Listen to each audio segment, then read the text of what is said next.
As you know, the Big 12 is impossible to predict, but I'm going to try. With this week's final predictions and scores across the league, this is Locked On Big 12.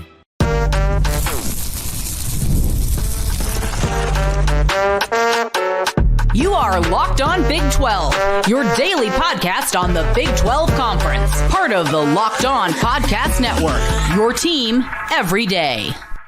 Happy Friday, everybody. Welcome into Locked On Big 12. It is game day. Thank you for making Locked On Big 12 your first listen every single day. I'm Drake Toll from America's #1 Big 12 podcast, Locked On Big 12. Tonight, we get Utah and Arizona State. Then this weekend, we have a 4-game slate on Saturday. All of those beginning in the afternoon.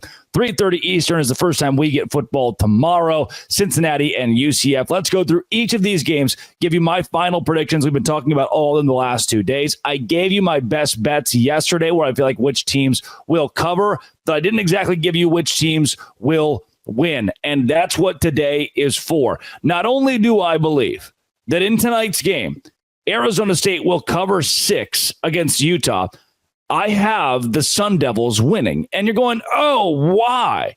Like, Utah had one bad game. Remember how they were playing without Cam Rising before that one bad game? They were still a very good football team, went on the road and beat Oklahoma State.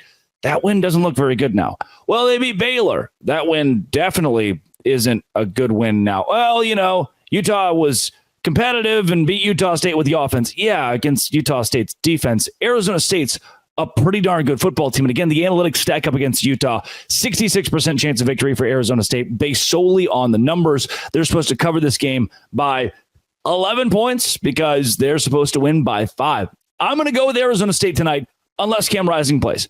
At that point, it becomes a toss-up. I still think if Cam Rising plays, it could be a coin toss because... a coin flip, because we haven't seen him play in a few weeks. And I just don't know yet about Cam Rising's health until I see him for more than, a one complete game. And even then, we haven't gotten Cam Rising for one complete game for Utah this season. It was for a half, and I get it because they were blowing out Southern Utah. Then against Baylor, he goes out and only plays less than 2 quarters. So now, even if he is back, I'm not sure if I can side with the Utes, but I think it'll be a lot more competitive. And then I ultimately would probably really tiptoeing around that one, lean Utah if Rising plays. I don't think he will. I'm going to go Isaac Wilson falling in this one again against Arizona State because of how good Dillingham has built that program. Scadaboo and company get it done. If they don't, obviously won't be shocked. It's the Big 12, but I'm going to lean Arizona State in this one as it sits right now based on injury reports that don't exist. Cincinnati at UCF. I am all over the Bearcats here. I've got a lot more respect for what Cincinnati has done. And that's a weird thing to say. Like they're 3-2. Their resume to this point isn't insanely impressive. I mean, they beat Houston, beat Miami of Ohio, and Towson. Competitive against Texas Tech, no doubt. But then I look at UCF and I say a lot of the same things. Like, I don't know what you've done for me. You beating TCU was the equivalent of Cincinnati beating Houston. Sam Houston State, New Hampshire, right? And you got blown out by Colorado, blown out by Florida in a game you were fairly non-competitive in for a majority of it. I can't like UCF until I see them beat a legitimate opponent. And for Cincinnati, the same could be true, no doubt.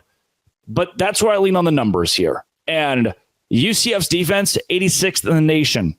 86th in the nation, efficiency-wise against the pass. Cincinnati, 30th in the country, throwing the football offensively. Brennan Sorsby is good. Cincinnati's projected 31-25. I think they pull what would be an upset in this game and beat the UCF Knights. After I saw them in person last week, I was even less confident about Gus Malzahn's team. Arizona, BYU, 4 o'clock Eastern. Provo, Utah. Give me BYU. Again, the analytics back this pick up. I know. There are so many outside factors that could trip up BYU this week, and that would be, to me, I'm a young BYU follower, would seem very BYU for them to be a day game and Fox Big Noon Kickoff and Gus Johnson and Jenny Tav and, the lights got too dark. They weren't on. There were no vampire cougs playing at home.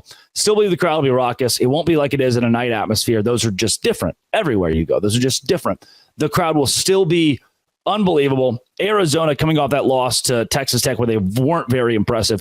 That didn't bode better for Utah. It didn't show you that Arizona is this team that's figured it out. They're going to be a world beater in the Big 12 now. No, I still don't have a lot of confidence in Arizona outside of two names. It's Noah Fafita and Tet McMillan offensively. And then defensively, to be honest with you, Arizona hasn't been god-awful, but they're 65th in the country on efficiency against the rush, 52nd against the drop back. That's not great. Now, here's a spot where Arizona can win this game. They are 55th in the country defensively on 3rd and 4th down success. That's good. BYU offensively, 117th. They can't stay on the field on 3rd and 4th down.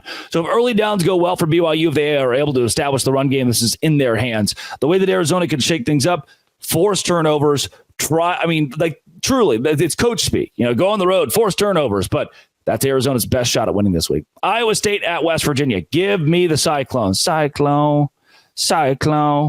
That's, I think, is the word psycho in that song? Cyclone. They're 5-0. They're the most consistent team in the Big 12. I keep saying that. I'm going to keep saying that until it's not true. 34th in the country offensively on 3rd and 4th down. West Virginia defensively, 83rd. 82% chance to win this game. That's a lot of percent chance. 33-21 projected score. That's a big gap. Iowa State is the better football team. Is West Virginia good? Can they create havoc? Yeah, no doubt. Is it going to be a tough game to play at 8 o'clock Eastern in Morgantown? Yes, for sure. Has West Virginia established a 2-headed run game? Adding Garrett Green, it's a 3-headed run game. Yeah, no doubt. Still leaning Iowa State because their defense is so good and because of West Virginia's defense not being exactly where I want it. Kansas State, Colorado. I've gone back and forth on this all week. This is one of the tougher ones I've had to pick in Big 12 play. My intern, Zach, who tweets out all the tweets on Locked On Big 12, said that he believes that Kansas State will fall to Colorado on the road. I was there. I've gone back. Analytics also say go back. Kansas State wins this game, and they keep it relatively low score. Like Kansas State, if they turn it into a field goal game, if they turn it into a 23-20 game, at that point, I'm okay with them winning. If their defense shows up the way that we've seen them show up in the past this season, I'm okay with that. Their defense is 24th against the rush, 27th against the pass. That is good.